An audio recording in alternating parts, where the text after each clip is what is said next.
Namaste, Namo Namaha, and good morning to everyone present here. On behalf of everyone from Samskriti Samvardhana and Samshodhana Pratishthan, I welcome all of you to Sanskritotsav.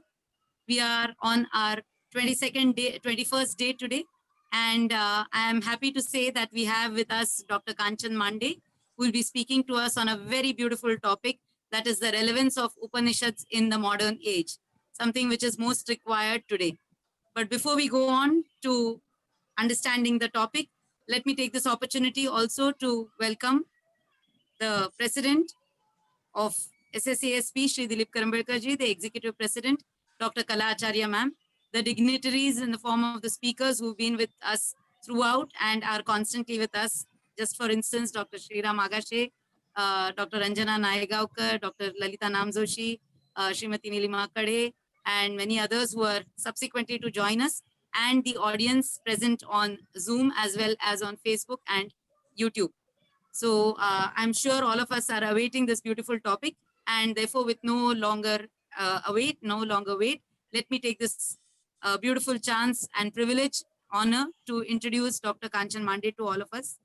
I'm sure many of us have listened to her lectures and have interacted with her during seminars and workshops. But for those of us who have not been so privileged, then Dr. Kanchan Mande has been a professor at the University of Pune for the Sanskrit and the Prakrit languages department for several years. And obviously, a lady of her stature will have several students whom she has guided over for their PhD and MPhil. She has to her credit also the association of being with the American Institute for the Sanskrit Studies. And with them, she has conducted the summer language programs for several years. She is also associated with the publication and translation of material. She has to her credit translation of Prakrit stories from Prakrit, of course, to Sanskrit, and which has been recently published by Kavikula Guru Kalidas Sanskrit University. Apart from this, she has to her credit the presence and presentation at several seminars in state at the national level as well as the international level. And she has therefore edited several books as well. So we have a lady of a great stature and academic expertise with us today.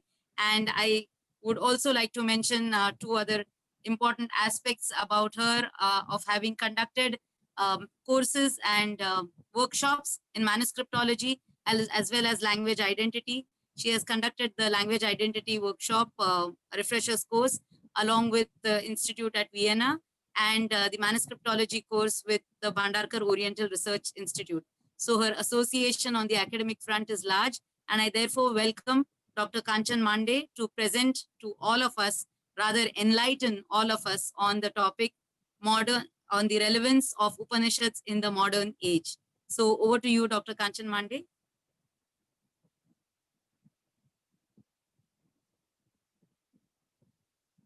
Ma'am, please unmute.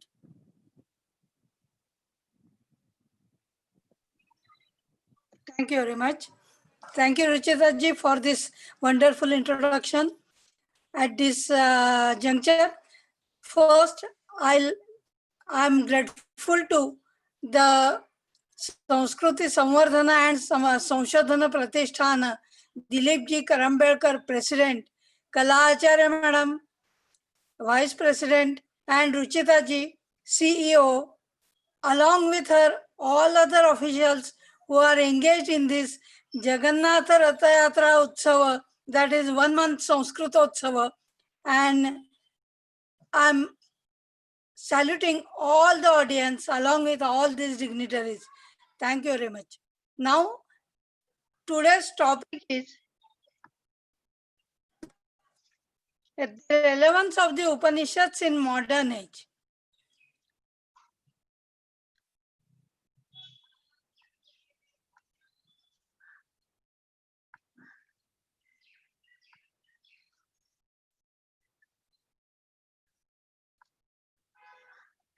Long ago, I was a tiny creature with limited intelligence that was apt for that life. At that time, there were huge figures sitting together and making some sounds. I was unable to understand. In due course of time, I became a human being and understood that these huge figures were the sages and seers, and they were making the sounds, that is, the discussions of the Upanishads. Because the Upanishads are there before the Christian era. Approximate time of the Upanishads is recorded as 1200 BC to 600 BCE, and therefore Upanishads were there, Upanishads are here, and Upanishads will be for longer time, because they are not yet finished their work. What is the work are very much relevant in this period. Now, before going to the actual discussion of the Upanishads, I would like to introduce you the derivation of the term Upanishad. It has derived from the root Sada, and I have quoted here Shankara because only Shankaracharya has given all these meanings which are not available in any other commentator's commentary.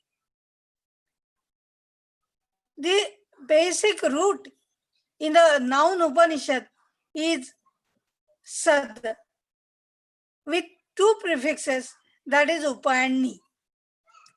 Three additional meanings have given by Shankara, that is Visharana, the destruction, Gati, the motion, and Avasadhana, that is to lose or loosen.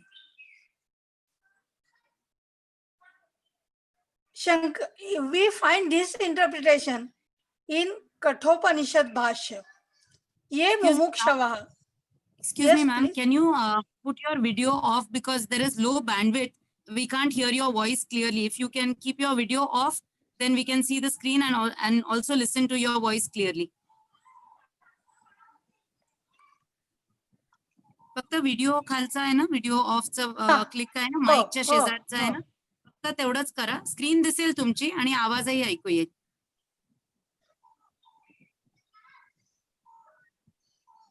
हा, आता तुमची screen तरी दिसणार. Thank you. Okay. Yes yes ma'am. तुम्ही screen मोठी केली तरी चालेल म्हणजे. हा, राईट. परफेक्ट. Thank you ma'am. हा हा हा. Thank you. The first interpretation he has given as ye mumukshavaha tesham avidyadehe samsar bijasya visharanat hinsanat upanishaditi uchyate. It is called as Upanishad because it destroys the root cause of the world, that is avidya or nescience of those desirous of liberation. So here Shankara speaks of the adhikari, and the word adhikari in Sanskrit is specifically mentioned for the eligible person, not one who has some power or something. Therefore, those who are desirous of liberation, for them, it destroys the avidya, that is the root cause of the samsara. Next, he says, mumukshun brahmaprati gamayati. It leads to the desirous one towards the highest reality, that is Parabrahman, and so it is called as Upanishad. गर्भवास जन्म जरादि उपद्रव वृंदस्य अवसादनेन शैथिल्यापादनेन उपनिषदिति उच्यते.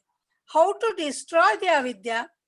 The process is given as by loosening the group of troubles such as stay in embryo, birth, and old age, etc. Comparatively recently developed branch of knowledge, that is research methodology, starts the investigation with what, then why, and ultimately concludes with how. Similarly, as Adi Shankaracharya has mentioned. So, we can get the insight of these people who are stalwarts in the field of philosophy. Remaining two meanings are there that is familiar to us, that is to sit near to Guru. And when we talk of Upanishad, we simply think of Upanishad means to sit near the Guru. Yes, it is. It is essential to sit near the Guru. But for what? How? And in which manner? That is mentioned by Shankara. In the secondary sense, this is the last meaning given by Shankara. The word Upanishad is used in the sense of a text only. Suppose somebody is carrying the text of the Upanishad, he simply says, this is Upanishad. He doesn't say that this is the text of the Upanishad, but he is carrying the text, and therefore, in the secondary sense, Shankara says it is a text of the Upanishad, which is also known as the Upanishad only. For the sake of convenience, only major Upanishads, namely Isha, Katha, Prashna, Taittiriya, Chandogya, and Brihadaranyaka are considered here. Because in all there are 2,272 Upanishads in manuscript form or in published or printed form. So it is highly impossible to cover all these Upanishads. Secondly, the major Upanishads on which we find the commentary of Shankara are more considered about the philosophy rather than the later Upanishads, that is Shaiva, Shakta, Vaishnava, Samanya or Samanya Vedanta, Sannyasa and Yoga. All these divisions are made by Adyar Library, and they have divided these Upanishads into these sections. So I have not considered them. Guru Shishya Sambandha, this is another peculiarity, and many a times it is questioned that there is no reference to Guru or Shishya. Of course, only once in Mundaka we get the direct reference Guru to Guru and Shishya, but nowhere else. But it seems that it is the underlying current in all the Upanishads. But the word bhakti occurs only in the 11th Upanishad, that is Shvetashvatara, and that is also in the last mantra, that is Yasya Deve Para Bhaktihi Yatha Deve Tatha Guru. But without Guru Shishya relation, the Upanishads are not possible. And there the meaning to sit near the preacher, master, or guru is very much relevant. There are three main tenets. They have woven the whole philosophy of the Upanishad. So, while thinking about the relevance of the Upanishads in modern age, what is the relevance? The highest reality, that is the Brahman, the world, the Jagat, and the individual, that is the Jiva. When we learn these three tenets or these three principles, nothing remains in the Upanishads. Because according to Indian tradition, the world is not a accident. World is not come up without any reason.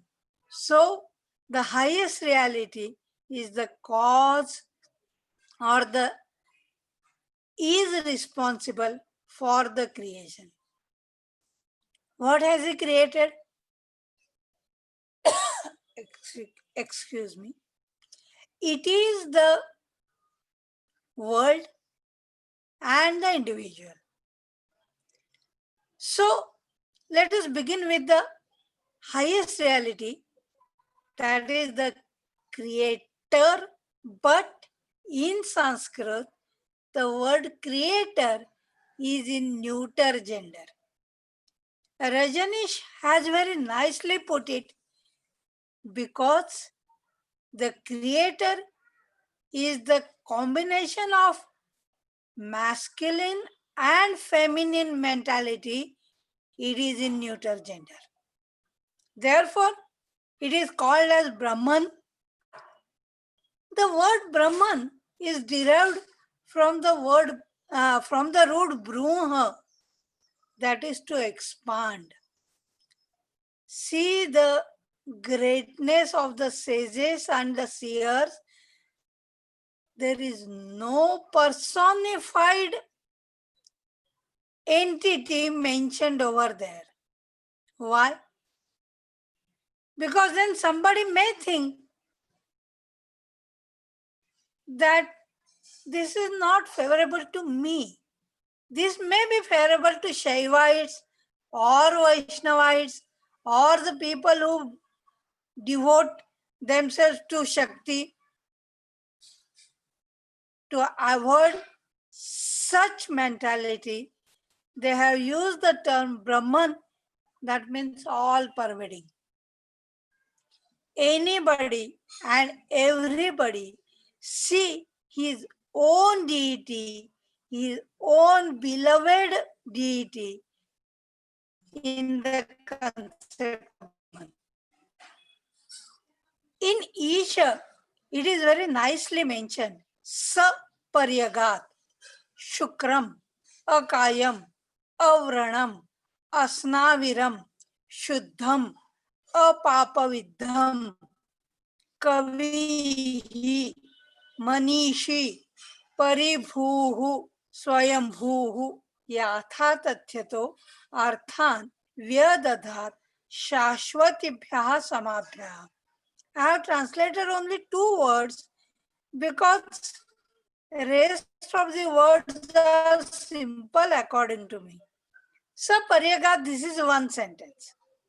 He went to all the directions. That is all pervading.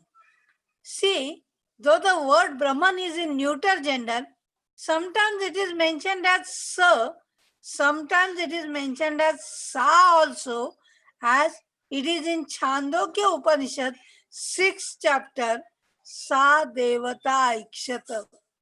So it is in feminine gender, and here it is in masculine gender, and otherwise it is in neuter gender, combination of the two. Shukram, that is Shubhram, Akayam, having no body, no wound, having no sava, that is the veins, Shuddha, pure, not cling to the impurity, Papa. The concept of sin is not there as it is prevalent in the Western philosophy. Papa, that is negative element. No negative element is there. It is Kavihi, one who sees beyond, one who goes beyond the duality, and therefore it is mentioned as Kavihi, Manishi, the thinker, Paribhuhu, encircled the all the entities, Swayambhuhu. It comes on its own. It doesn't require any creation or creator to create him. Otherwise, it will be infinite regress. This is very logical because we have to stop somewhere and then only we can think of the rest of the things. If the world is in front of us, if the individuals are there, from what reason they have come? If it is the Brahman, what is the reason for Brahman? And therefore they have mentioned it is Swayambhu. So this is the point from which we start our theory of creation, that is Brahman. This is not only logical, but this may be their own experience that all-pervading nature is the only one which we can think of as a creator. Yatha tathyato arthan. Arthan means padarthan, all the entities. It holds all the entities according to their own perspective. This is from Isha Upanishad, where we will get all the adjectives, epithets of the term Brahman, and these are not adjectives or epithets, but it is the nature of the Brahman because it is all pervading. Then in Kathopanishad, one single shloka or mantra we may say, because usually the term shloka is used in classical literature and the word mantra is used for Vedic literature. So it is a mantra. What is the mantra? Anoraniyan mahato mahiyan atma asya jantor nihito guhayam. This is the whole mantra, but I have split it for the sake of convenience. See, because the Brahman and the individual both are mentioned here in one and the same line. Anoraniyan, it is Anu that is subtle than the subtlest things. And it is gross in comparison with all the gross entities. What is it? Atma. It is the self, the all-pervading Brahman. But then, the same all-pervading nature is in the cavity of an individual. The word guha here refers to the body, the cavity in the body. Why? Because it is not something outer than the individual. It is inside the individual and it inspires the individual for doing its own activities. Of course, in this Upanishad, there is no mention as para and apara. But it is just for the sake of convenience I have made it here.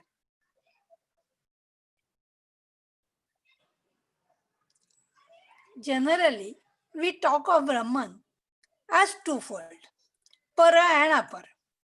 Yes, but it is restricted to only Prashna Upanishad 5.2, where we get this para and apara, the words are mentioned here. Otherwise, nowhere in the Upanishad we get these two words as Parabrahma and Aparabrahma are mentioned. This is the reference. Etadvai satyakama parancha aparancha brahma yad onkaraha. Clear-cut mention of twofold Brahman, but in respect of three worlds. When somebody contemplates on Ekamatra Onkara, what he achieves, it is Ihaloka. When he contemplates on Dvimatra Onkara, he achieves Antariksha Loka. And when he contemplates on Trimatra Onkara, it is the Brahmaloka that is achieved by the one who contemplates. So, though the word para and apara are used here, it is not in the sense in superior or inferior, but it is pertaining to these three words only. If we talk of para and apara, because now we are familiar with these words, what does it mean? It may be Karana Brahma or Karya Brahma. Again, we don't find these terms in the Upanishads as Karana Brahma and Karya Brahma, but they are in Shankara Bhashya and became so prevalent that nowadays we think that yes, these terms occur in the Upanishads. At least in 11 principal Upanishad, we do not have these terms, specifically Karya Brahma and Karana Brahma. Yes, the word Karya, Karana, Brahman are there, but not as a term Karya Brahma or Karana Brahma. As we are become habituated with these terms, I have used them here. Apara or Karya Brahma, that is the world, that is the second point in our discussion. That is called as Jagat. We think that we are familiar with it. In Taittiriya Upanishad, it is mentioned as Tasmadva etasmad akasha sambhutaha akashad vayuhu vayoho tejaha tasmad apaha adbhyaha prithvi prithivya oshadhayaha oshibhyaha annam annat purushaha. See the logical and scientific understanding of the seers. They don't say that the highest reality thought there should be world and the world came into existence. No. The world came very methodologically as first the space, because sky, ether means the space, akasha. If there is no space, it is not possible to create anything, to put or place anything. Then comes into existence the Vayu. Vayu, that is the wind principle. There must be some movement, then only we find that the creation has taken place. Then comes the Tejas, that is the fire element. Because in our eyes, there is Tejas or the fire element that illumines us, and then only we are capable of seeing anything.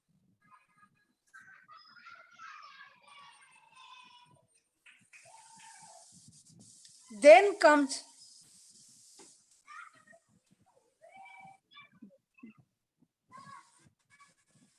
up, that is the water elements. This is not the water which we use in our daily life. This is the water principle. But since the language is limited and we are unable to express in other way, we use it as water elements. It is the fluidity. Nyaya has mentioned it very nicely that it is the fluidity, or they have used the term sneha, that is the binding for the creation. And the last principle, we are familiar with, that is the Prithvi. But here the creation doesn't come to an end. From Prithvi, the herbs and plants, they come up. From the herbs and plants, the food. And from the food, the individual. The term Purusha is also not used in respect of the male and female or the masculine and feminine category, but it is in the sense of individual. Another scientific attitude, that is in Aitareya Upanishad, all the four divisions of the individuals are mentioned over there. It is Jarayuja, Viviporous, Andaja, Oviporous, Svedaja, sweat produced or insects, etc., and Udbija, sprouting or germinating. There is no other yoni or cause up till now the scientists also getting. So this is what is the achievement of all the seers and sages. I want to clarify one more point, and that is how from Anna the Purusha. See, we don't say that we eat and when we consume it, it becomes something and from that something is taken place. No, they have specifically mentioned it. It is known as Panchagni Vidya in Chandogya Upanishad, and it is very nicely depicted in the film Adi Shankaracharya. In Chandogya Upanishad 542, 552, 562, 572, and 582. These are the five references which speak of the creation of the individual. See, because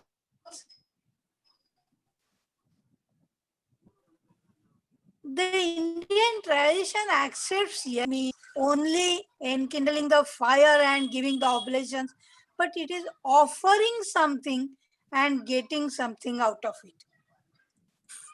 Therefore, in Panchagni Vidya, and of course, in those days, people were more familiar with this Yajna Sanskruti. It is mentioned as Panchagni Vidya.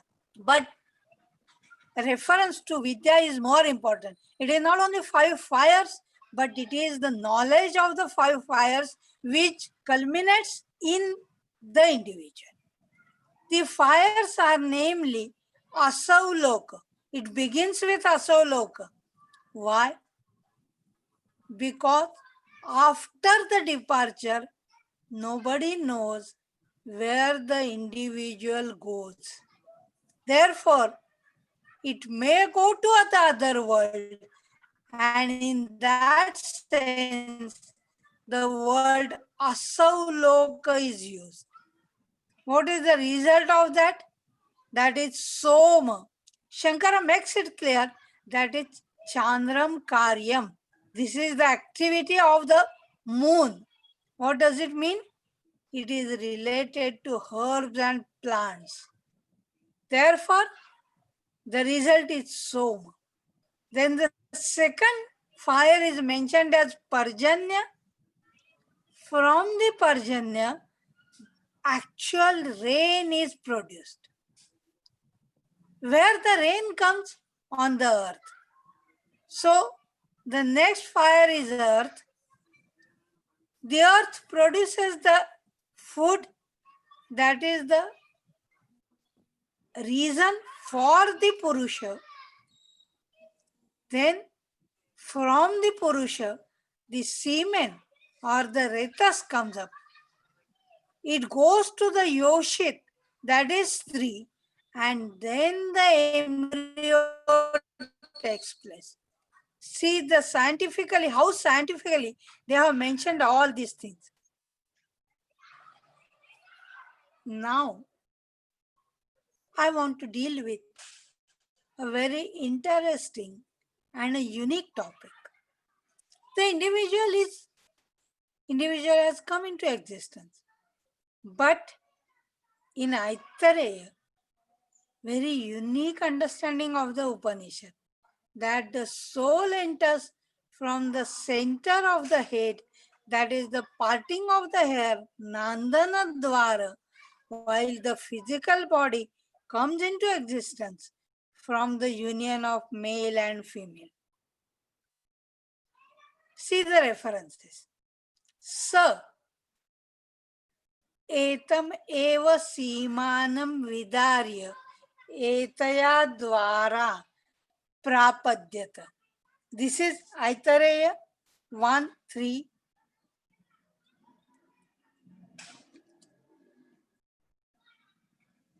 And the next reference is Purushe ha va ayam aditah garbhah bhavati yad retah.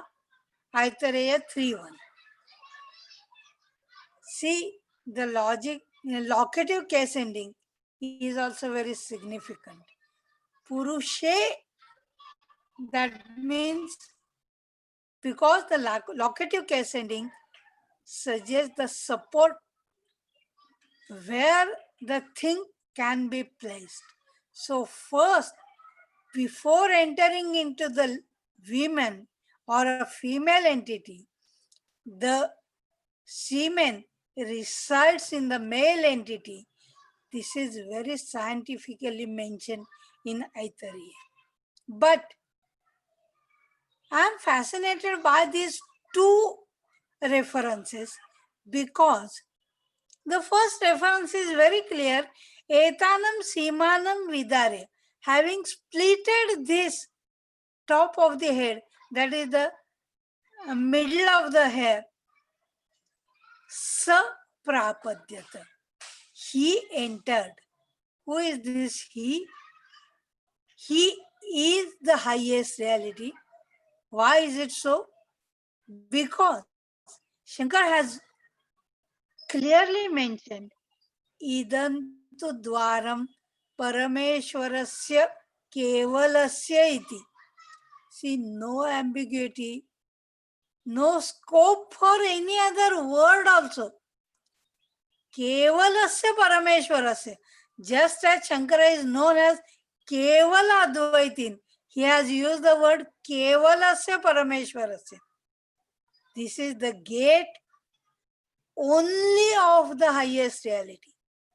Tadetat Nandanam Nama Nandati Anena Dvarena Gatva Parasmin Brahmani Iti.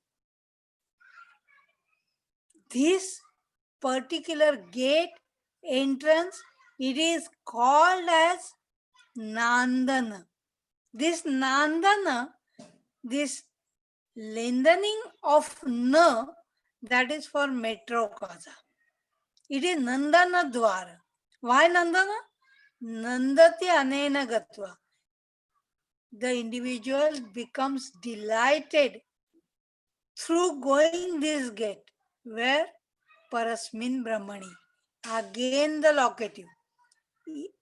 In the highest reality. Not to the highest reality. See the difference between accusative Param Brahma Gatva. Because generally it is the rule that the root Gama, that is the form of, that is the basic root of Gatva, it requires accusative case ending. Here Shankara deliberately uses locative case ending because this is the substratum, this is the support of all, and Shankara might have wanted to indicate it. Therefore, apparently one may think that this is violating the rules of Panini, but Vivaksha, that is, the intention of the speaker, is more important than the grammatical rules. This is the first thing that the individual enters from above. And what is the reason for the whole body? Shankara says, Punah punarevam evamev nadi srotovat janana marana prabandha vichedena abhi vartate iti etat sarvam darshayanti ah shruti vairagya hetoho. It is not just for the sake of enjoyment that the individual is being created, but Shankara says the individual transmigrates in many situations without knowing. Janana Marana Prabandha Avicheda. There is no interruption in the flow of Janana Marana, that is birth and death. How? Shankara gives one simile. Nadi Srotovan. Just as a river, it flows on till it reaches to the ocean. In the same manner, the individual goes on in many situations. Shruti tells all this. Why Shruti shows all this? Vairagya hetoho. One should be detached from all these death and birth cycle, and he should contemplate and reach to the highest reality. For this reason, this body is given. So, though the Upanishad doesn't explicitly mention all these things, Shankara makes it clear, and therefore it is very unique interpretation. Nowhere else I have found it. If somebody has already knew it, please let me know. This is an open-ended question.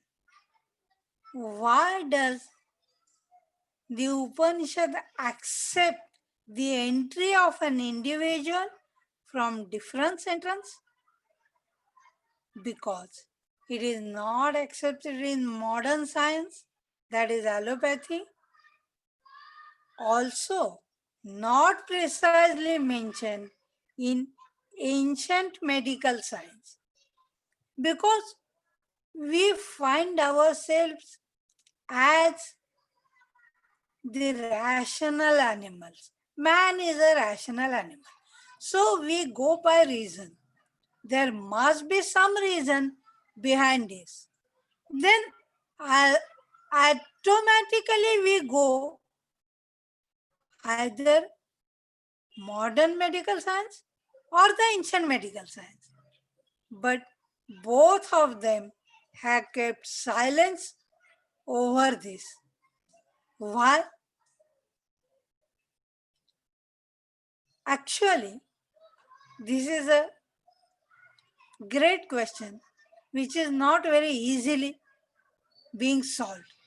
But as Shankara has mentioned, the soul is nothing but the highest reality. And it has nothing to do with the flesh and blood, that is the body. But still it resides in the body. Why? That we will see in a moment. Necessity of accepting the soul as a separate entity apart from body. Why? What is the necessity? When somebody comes to our house, when he knocks the door, we ask, who are you? And the person standing outside says, I am. Again we ask, who are these? Who are you? Who is telling I am? Because the person inside is also I am. The person outside is also I am. This is the soul or nature of the soul. Everybody's first-hand experience that I am. Nobody says, yes, there is one great stalwart personality, J. Krishnamurti, who used to say that the speaker says. He did not say, I say. Why? Because he was more aware that I is different from the apparatus that is speaking. That is the mouth or the body or the organism of the body. Therefore, he used to say that the speaker says. Second point is the individual soul is distinct from body-mind complex. It is very nicely mentioned in Kena Upanishad, Kena Ishitam Patati Preshitam Manaha, by whose inspiration the mind goes out to the objects. So, the body-mind complex is totally distinct from the individual. It is clearly mentioned over there. And the third point is the liberation, that is the union of an individual with the highest reality. It is not the union of the body with the highest reality, but the individual soul with the highest reality. And it is the experience of all the saints and sages. In short, the Brahman divided itself to enjoy the world and the individual. There are ample references. Atma va idameka eva agra asit sa ikshat lokannu sruje lokapalannu sruje. This is from Aitareya. That Brahman was only one without a second, and he thought that I should produce all the world. Actually, the Aitareya Upanishad is the best example of town planning. One has to read it and relish it. Second reference and the third reference is from Brihadaranyaka. Atma va idam agre asid eka eva. I'm sorry, I forgot to explain that term idam agre or idam. Idam means this world. Prior to this world, the Atma was one only. He desired, I should have wife, I should have progeny, and then the world came into existence. The third reference, Savai Naivareme. This is common man's mentality. We don't find good when we are alone. And in the same way, he find himself, oh, there should be somebody. And then the whole world came into existence. This is all the process of creation. The Brahman, that is the sentient being, the world, that is the totality or samashti, and the soul, that is the individual or vyashti. The world, the insentient principle dominates. The individual, the sentient principle predominates. Both, that is the individual and the world, that is the combination of the two, sentient and insentient.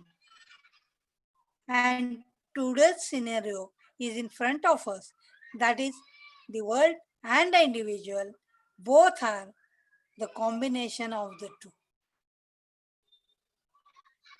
So here I want to conclude with the poetical form which is used by Jnaneshwara, that is Ovi. अवघे विश्वाचे माझे घर, ऐसी मती जयाचे स्थिर, किंबहुना चराचर आपण जाहला. The whole universe one who finds as his own home, because there is nobody else but he himself, the sentient and the insentient principle.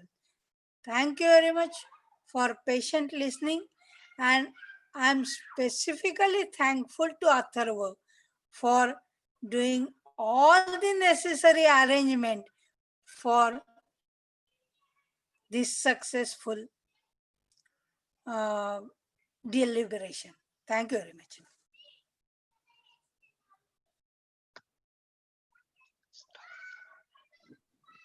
Thank you, Dr. Kanchan Mande, for putting those aspects of the Upanishads so simply in a form that can be digestible by giving those specific references. And I request Dr. Lalita Namjoshi to kindly conclude this session. I'm sure those of us who have been listening have heard the exposition by Dr. Lalita Namjoshi. And for those of us who are not familiar with her, she is of course, a very learned personality and a visiting faculty to the Sumaya Samskriti Peetham. And I request her to kindly conclude this session. Dr. Lalita Namjoshi. Am I audible? Yes, ma'am. Yes. Thank you, Dr. Kanchan Mande, for a wonderful in-depth exposition of the Upanishadic philosophy. It's so deep, it's so intricate that it is almost a Herculean task to present it in a lecture of, say, 1 hour or some time. But as Kathopanishad says, in Kathopanishad it is said, Ascharyo Vakta, Kushalosya Labdha. All the knowledge of Brahman and Atmajnana in the Upanishads is Ascharyo Vakta. It is very rare that we find a competent speaker who can shed light and enlighten the audience like you did. And I hope that now we have been Kushalosya Labdha. The teacher may be fantastic, but the audience and the students also have to be skilled in listening to such a in-depth and very profound lecture on Upanishads. Particularly, you started with the etymology of the word Upanishad and brought forth Shankaracharya's definitions.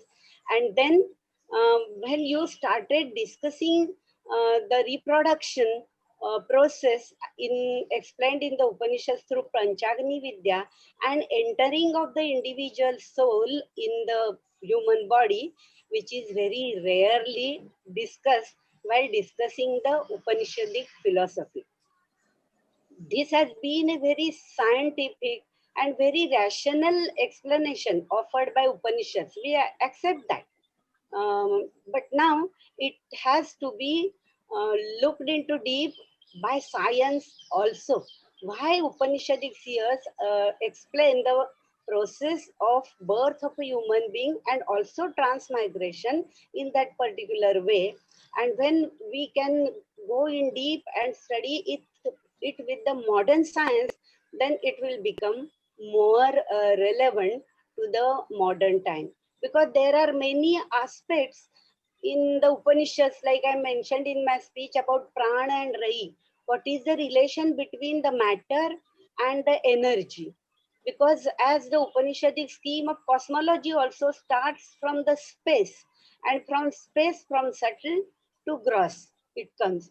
So all this has to be substantiated by the techniques of modern scientific research. So let us hope that our new generation will take up this task. New scientists will take up this task. But another point which I would like to what Dr. Kanchan Mande has spoken is the secondary aspect of Upanishads, that though Upanishads don't speak of bhakti, the Upanishads focus on the three main principles of Brahman, Jiva, and Jagat. The ethical message that Upanishads offer, or the guidelines about behavior that the Upanishads have offered us, are very, very relevant in modern times. The particular instance I remember is from Brihadaranyaka Upanishad. In Brihadaranyaka Upanishad, it is said, we know about the Yajnavalkya Janaka Samvad many times. We have heard Yajnavalkya went to the assembly of King Janaka and all that. But there is a continuation of the discourse between Yajnavalkya and Janaka. It continues over in the fourth chapter, in the fifth chapter also. And there I found one very enlightening guideline for teachers. When Yajnavalkya, there is a story also, I will be very brief. Yajnavalkya went to Janaka. Janaka asked him, why you have come, sir? Do you want to discuss some fine and subtle tenets with me, or you have come in hope of some donation, some gift from me? Then he said, both. I want both.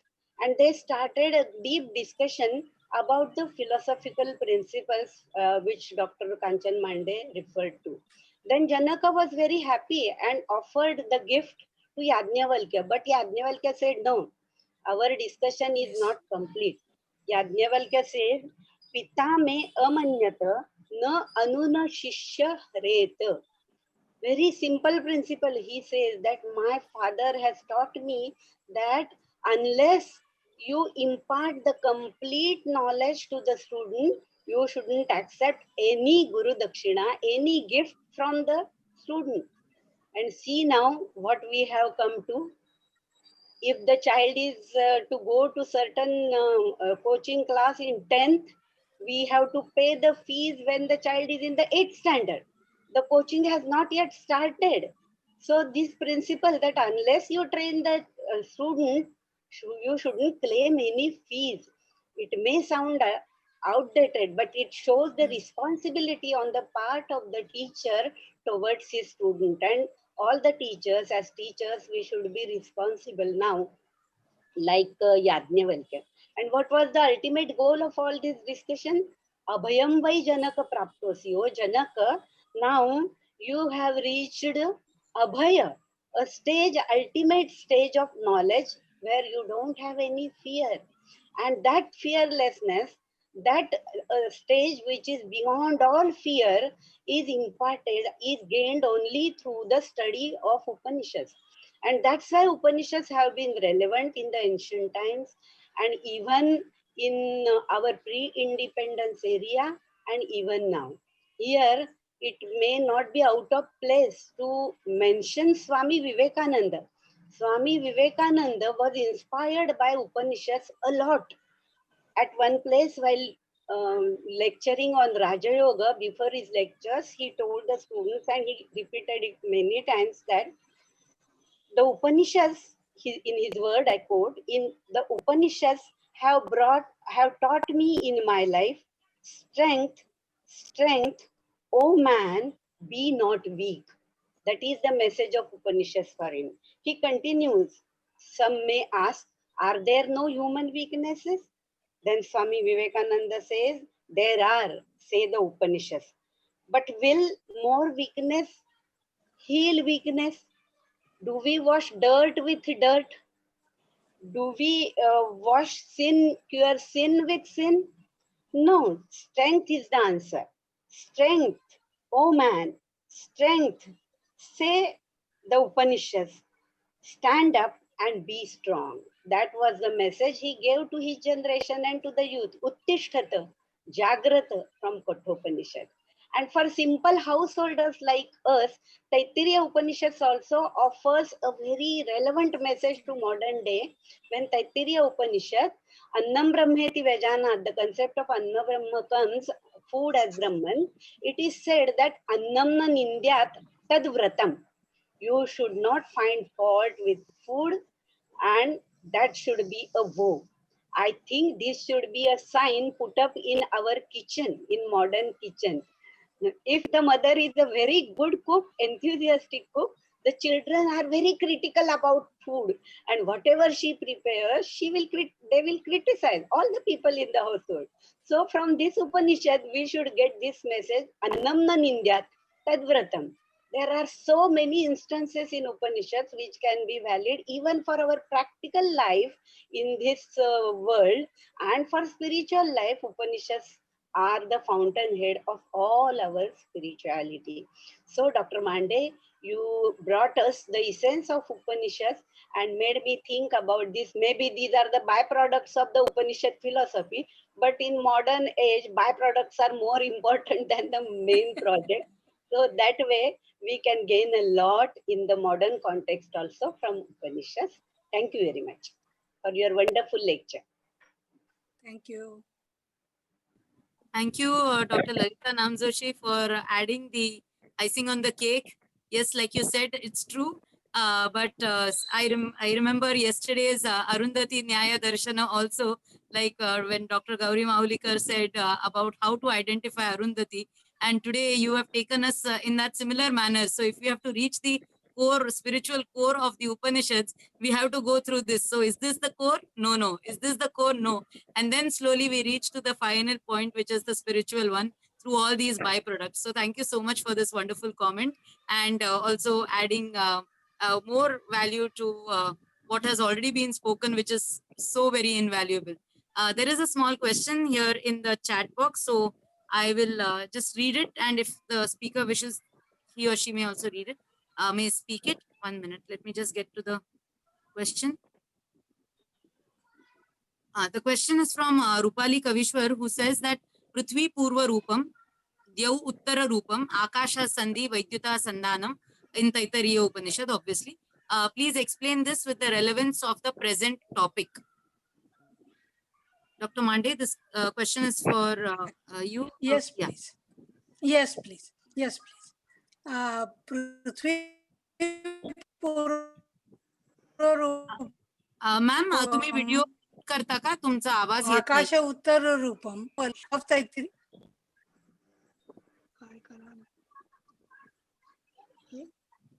Ma'am, you are not audible.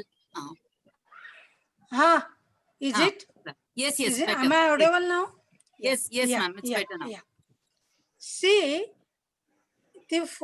all the three valleys of these Upanishads are in a way distinct from one another. And therefore, in the first valley, what you have asked is in the first valley,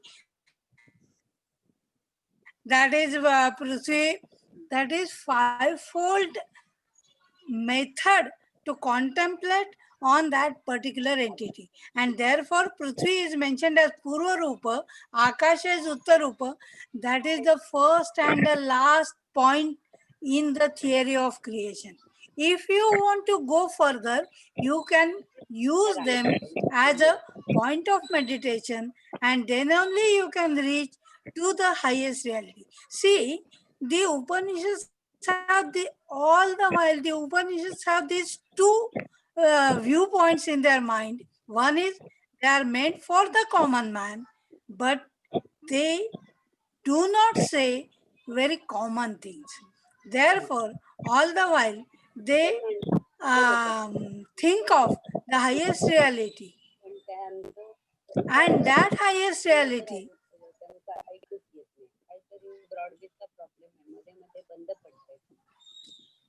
Am I audible? Yes, ma'am, you are.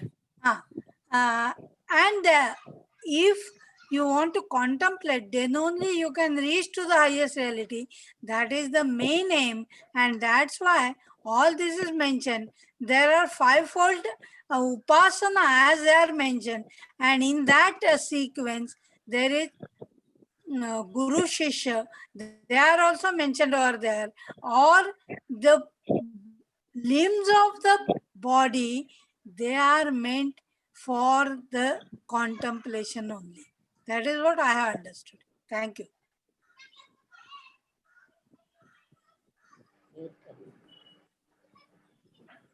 Thank you, ma'am. There are no more questions. So with this beautiful explanation, we come to the end of this session. But needless to say, we are meeting again. The Utsava continues.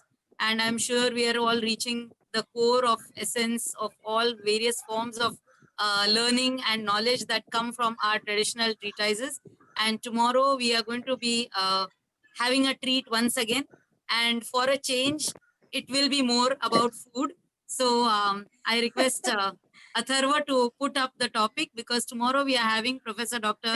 Mosina Mukadam, who is the head of the history department at Ram Narayan Ruya Autonomous Institution College, who will be speaking on food history, historiography, methodology, and sources. So I'm sure this is a very interesting topic for many researchers, because today we are looking at all these newer aspects from a different point of view.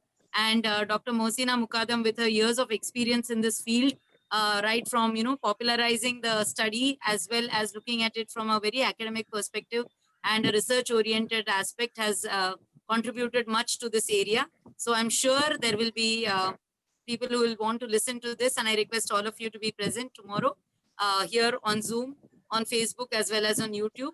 So before we end, I'm grateful to Dr. Kanchan Mande for this wonderful exposition, to Dr. Lalita Namzoshi ma'am for having contributed much to the topic, to those participants who have put in their questions and comments, to the dignitaries present here in the form of our speakers for the earlier and the sessions to come. Some among the few that I quickly can see and recall, I can see here are Dr. Shriram Agashe, Dr. Lalita Namzoshi has mentioned, Professor Nilima Kadhe, Dr. Ranjana Naigaonkar, the head of the Sanskrit department at Mumbai University, Dr. Suchitra Tazne, and my apologies if I miss out anybody. But thank you for your eminent presence. And I look forward to seeing you all again tomorrow. We have the same link. You can continue using the same link to join. And do get your people and acquaintances also to come for a wonderful topic ahead tomorrow. So thank you all. And most important is being able to communicate with all of you. So thank you to Atharva, who is handling the technical aspect, to our media partners, Saptahik Vivek, Hindi Vivek, Mahatarun Bharat, and News Bharati, who make sure that we can reach what we are saying, our speakers are saying, can reach to a larger fora, and there'll be more people who will be associated with us. So thank you so much for being here, and we look forward to meeting you again tomorrow. Thank you to the officials of SSASP, Shri Dilip Karambedkar ji, the Executive President, Dr. Kala Acharya ma'am, the coordinator, Dr. Vikas Gokhale. Thank you so much, and we meet again tomorrow. Dhanyavadaha. Namo Namaha. Punardarshanaya.